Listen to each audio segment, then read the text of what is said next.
is Lovely Lor is doing mystery dress unboxing with Fluffy Tori, and she asked me some questions about my brand Fluffy Tori, and I decided to answer it in a video so that she can use part of that in her own video, and also that makes content for my channel, and you guys watching my channel here will know more about Fluffy Tori too. Let's do that.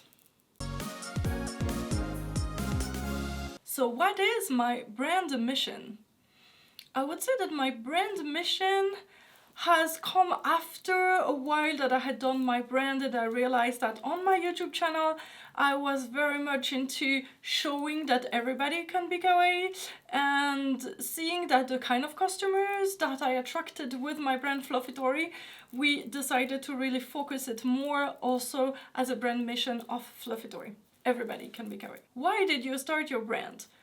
Long story, I'll try to make it short. I was seeing an image coach to help me dress better in professional settings, and at the time I had a lolita coat for several years, and it has some bows and ruffles and lace and stuff like that all over. The coach said, you can dress with a coat like that, I don't mind, it's your style, it's even with normie clothes it passes, but you should have one that is most adapted to how your body type is, like a bit shorter, maybe less bows or less OTT. So anyways, change the shape of coat that you want to wear, but you can definitely wear a lolita coat even for a normie situation, like I was going to see her for a more professional setting and such. So I went into looking to make a new coat for myself. I had this one made custom for me years ago, and so I wanted a new coat for myself. So I looked into the thing that was done in lolita coats nowadays, and I could not really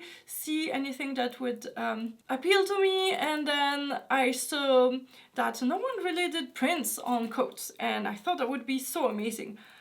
Now that I think of it, not really the less OTT thing that the coach was saying. Anyways, I wanted to do a print lolita coat for myself. Looking into the fabric, it was really hard to find thick enough and warm enough fabric where you could print on, so I turned into cotton, and I thought of making the coat thicker by adding more lining and fluff inside. And then the minimum order for the fabric that I found was like 10 meters, so I thought I could make a coat and a dress, and then if I have an extra dress I can sell it, and if I sell one, why don't I sell like 10? And one thing led to another. I had another brand, and I had previously had a brand for at least 6 or 7 years about cheerleading uniforms, so I knew how to work with factories and how to work with artists and such. So yeah, that's how I started Fluffy Tori, because I wanted one coat.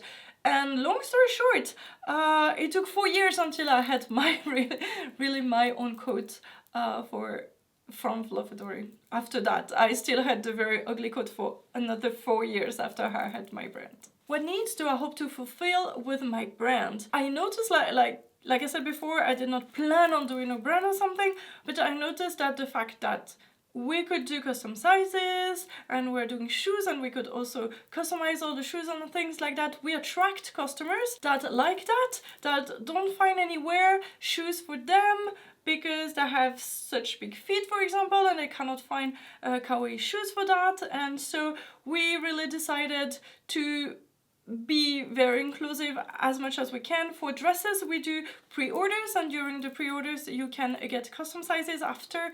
We only have the ready-made stock, but for shoes, for example, they are all made to order, so we can really do custom things, and I'm really happy that we can do that, because it's not really easy to find shoes in all the sizes or custom coats or things like that. What things set you apart from other lolita brands? Like I said before, I think that not that many indie brands actually do shoes, and also not that many brands let you do one shoe completely custom like you want, so I think this is something really different that I'm super happy that we can do. Can you give me a general overview of the things you make? We do dresses and coats, and we recently made with Lovely Lor a collab on a more casual and homeware line with sweatpants, t-shirt, things like that. And like I said, we are doing shoes a lot. We are working now on doing knit socks. It's coming together soon, let's hope. And then we are very well known for pins and stationery. We have stickers and washi tape of very cute kawaii designs. What motif and styles do you use in your pieces? We started as a Sweet Lolita brand because this is what I like and this is what I wanted.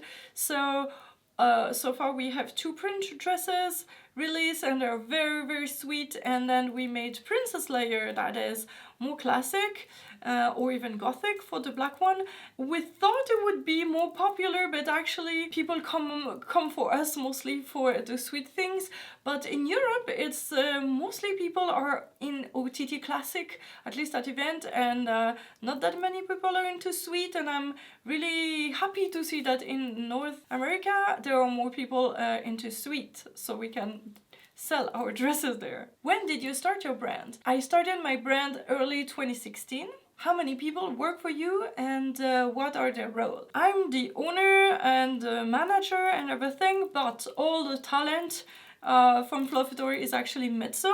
She is from Germany, and that's the artist that I hired to make the print on my first ever coat.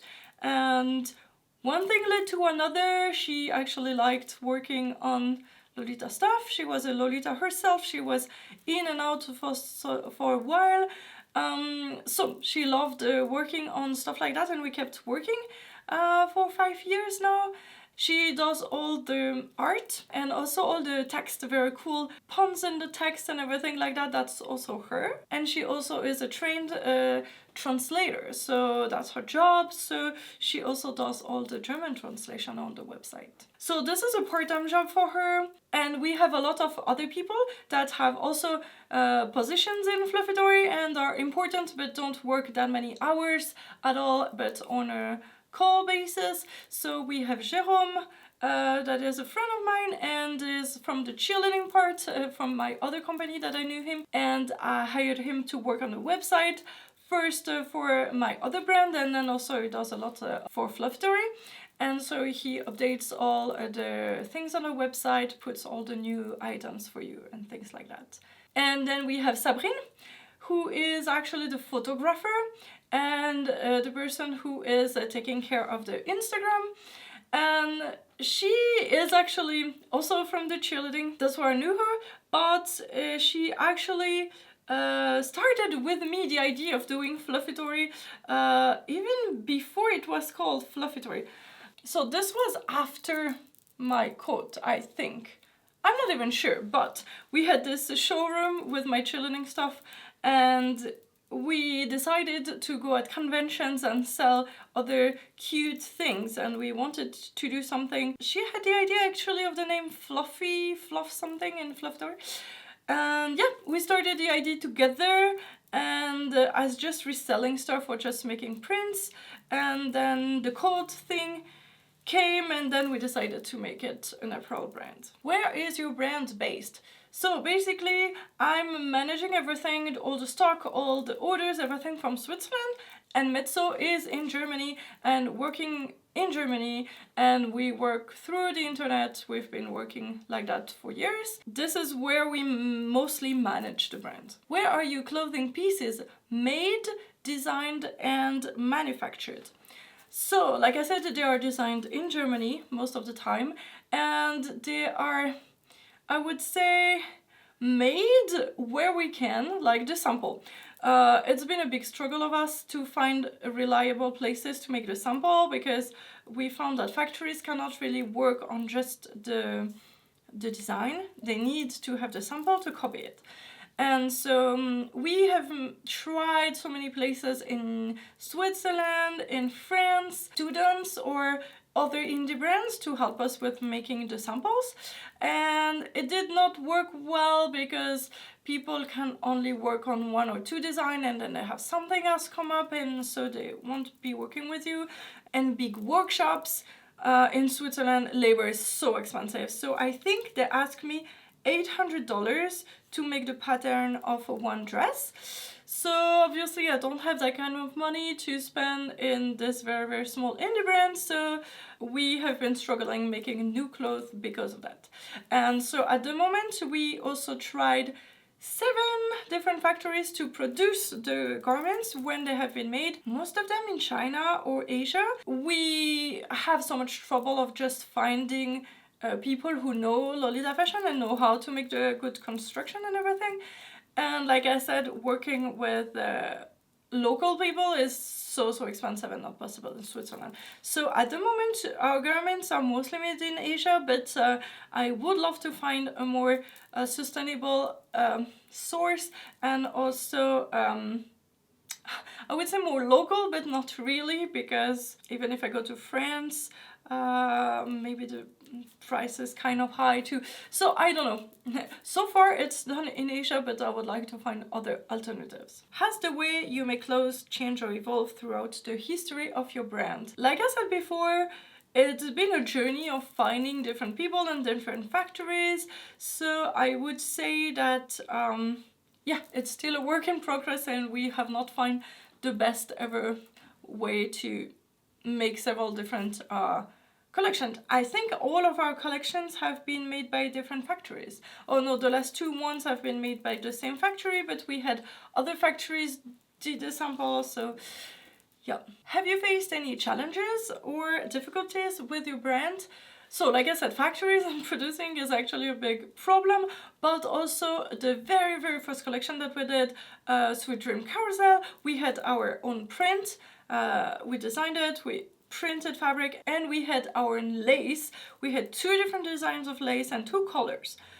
And for some reason I was able to order lace for all of that, but then I've researched it again, and they ask for a minimum of 1,000 yards or something for all the factories that I looked. I even looked in Europe with a factory that Lady Sloth works with, and also yeah, they ask for so much quantity that at the moment I cannot afford to order that much money upfront for just lace. So this is a big issue because I love lace. I love having my own custom lace, and that was really cool, but it's something that we cannot do anymore at the moment. What do you hope to achieve with your brand? Like I said at the beginning, right now my goal is to have Lolita fashion accessible to everybody. By everybody, I'm saying mostly body types, because I want to be able to offer all sizes and custom sizes for shoes and clothes and everything. And so that is not such a problem, but also if you really want to make Lolita fashion available for everybody, maybe then the price of an indie brand dress is a little bit too high for some people, so that's also an issue that maybe in the future that would be awesome if we could make Lolita fashion accessible for more people with all budgets too. Do I have any short-term or long-term goal? Like I said, I did not start my brand with a goal. I started making clothes because I wanted to make my own coat. But something that came along the way that was very short-term, like only 2 years after I started my brand, we had the opportunity to do a fashion show in Japan with Brilliant Dream Decoration, the Triple Fortune event. So that was really amazing to get this opportunity to do a fashion show in Japan. And I think one long-term goal would be to be able to sell in Japan. That would be amazing. Where can people buy your products? So at the moment, you can buy Fluffy Tori things from the fluffytori.com or .pink, fluffytori.pink website. It's in Switzerland, but you can change the currency to Euro and USD if you want to see it in a currency that you're more familiar with. And we do ship worldwide, of course, but if you do live in North America, we are actually selling things at Kuroshiro Kawaii, so you can buy things on their website also, and so maybe shipping is a little bit cheaper, but selling there is more expensive because of their margins, so the price is a little bit higher, so you have to compare. And they do not have everything, but they do have things that I do not have anymore here, so look at both places. Is there any additional things you want to discuss about your brand? I just want to say thank you to all the people who have actually bought anything from me. or from Fluffy Tori, because I just started this brand to have fun because I could actually, because it was easy for me because I had an experience in that, and I'm so touched by how many people are into what we create with Mezzo, and so I'm really, really thankful for all the love that we got from all the customers around the world, and we're so happy to be able to provide clothes that makes other people happy. And when people say, oh, I never found any shoes in my size, and we can do that for them, I'm so, so, so happy to be able to do that. So thank you everybody who bought from Fluffy Tori in the past and in the future, and let us know what you want to see in the future, because we can basically do anything. So I hope that was interesting to see that. I will link here, of course, the video of Lovely Lor. Basically, she's getting this dress, which is a Sweet Chocolate Journey, the exact same one, so maybe we're twinning in her video. And she is unboxing it, and you will see how she is styling it. I cannot wait to see how she is styling it, and then she will put some parts of that interview in her video, so then her watchers can learn more about Fluffy Tori. But I thought that was interesting because it was a thing that I'm not really talked about yet about my brand, so that's cool. So thank you so much for watching, and remember, everybody can be kawaii. Bye bye!